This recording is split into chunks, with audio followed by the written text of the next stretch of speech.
இன்றே டவுன்லோட் செய்து உங்கள் ஃபேவரட் ஷோக்களை என்ஜாய் பண்ணுங்க. மாமா,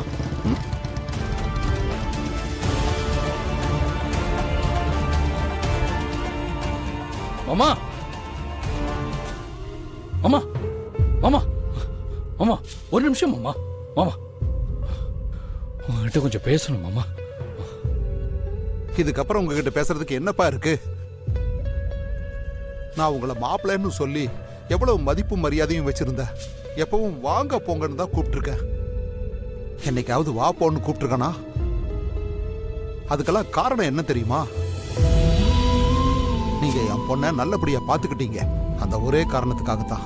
ஆனா நீங்க என் பொண்ணை உங்க வீட்டுல இருந்து வெளியே விரட்டும் போதும் சரி, உங்க அண்ணனுங்க அசிங்கப்படுத்தும் போதும் சரி, நீங்க ஒரு வார்த்தை கூட பேசல. செல்ல மாதிரி நின்னுகிட்டு இருந்தீங்க. அப்பவே உங்க மேல வச்சிருந்த மதிப்பு மரியாதையெல்லாம் மொத்தமா போயிருச்சு. இல்ல மாமா, இங்க பாருங்க தம்பி, நீங்க எதுவும் சொல்ல வேணாம். என்னதான் உங்க அண்ணன் மேல நீங்க பாசம் வச்சிருந்தாலும் கட்டுன பொண்டாட்டிய உங்க கண் எதிரில துரத்தும் போது அதை பார்த்துட்டு எப்படி உங்களால சும்மா இருக்க முடிச்சுது? அவ உங்க உயிரை காப்பாத்துறதுக்கு தானே அவ்வளவு பண்ணிருக்கா. அப்படி இருந்தும் அவளுக்காக நீங்க ஒரு வார்த்தை பேசலையே. இப்ப கூட நீங்க வீட்டுக்கு வந்து உங்க அண்ணனுங்க தாலியை கழட்ட சொன்னதும் தாலியை கழட்ட மாட்டேன்னு சொன்னீங்க. அது என் மனசுக்கு ரொம்ப சந்தோஷமா இருந்துச்சு. பரவாயில்ல, மாப்பிள்ளை என் பொண்ணு மேல ரொம்ப அக்கறையா இருக்காருன்னு நினைச்சேன். ஆனா கொஞ்ச நேரத்துக்கு முன்னாடி நீங்க போன்ல பேசுறதை என் காதால கேட்டேன். அப்பதான் தெரிஞ்சது அது உங்க அம்மாவோட தாலி. அதனாலதான் கழட்ட வேண்டாம்னு சொல்லியிருக்கீங்க. என் பொண்ணு மேல உங்களுக்கு பாசமோ அக்கறையோ எதுவுமே இல்ல. இத உங்க வாயாலேயே சொன்னீங்க.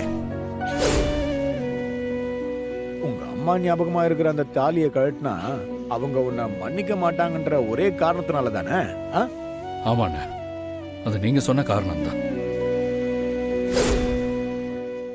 அதனால இதுக்கப்புறமும் இனி உங்களுக்கும் எங்களுக்கும் எந்த ஒட்டும் இல்ல உறவு இல்லைன்னு முடிவு பண்ணிட்டோம். இப்படி எங்களை கை கழுவி விட்டதுக்கு அப்புறமும் உங்ககிட்ட பேசுறதுக்கு என்ன இருக்கு சொல்லுங்க? மாமா, நான் சொல்றத மட்டும் கொஞ்சம். வேணாம்ப்பா, நீங்க எதுவும் சொல்ல வேணாம்ப்பா. நீங்க போன்ல பேசுனீங்கல்ல, அதை கேட்டு அப்படியே பூரிச்சு போயிட்டோம். நீங்க சொல்ல வேண்டியதை சொல்லிட்டீங்க. இதுக்கு மேல பேசுறதுக்கு ஒண்ணு இல்ல. இல்ல மாமா, அது நான் திவாகரன் சமாளிக்கிறதுக்காக சொன்னது. அது எப்படி உங்களுக்கு? எதுக்கு விளக்கமெல்லாம் சொல்லிக்கிட்டு இருக்கீங்க? அதான் எல்லாம் தெரிஞ்சு போச்சுல்ல. உங்க சின்ன அண்ணன் வந்து எல்லாத்தையும் எங்களை போன் வழியா கேட்க வச்சுட்டாரு. போதுமா? விட்டுருங்கப்பா. இதுக்கு மேலையும் பேசணும்னு சொல்லி எங்களை தொந்தரவு பண்ணாதீங்க. மாமா, இந்த பணம் உங்க பாக்கெட்ல இருந்து கீழே விழுந்துருச்சு. நாங்க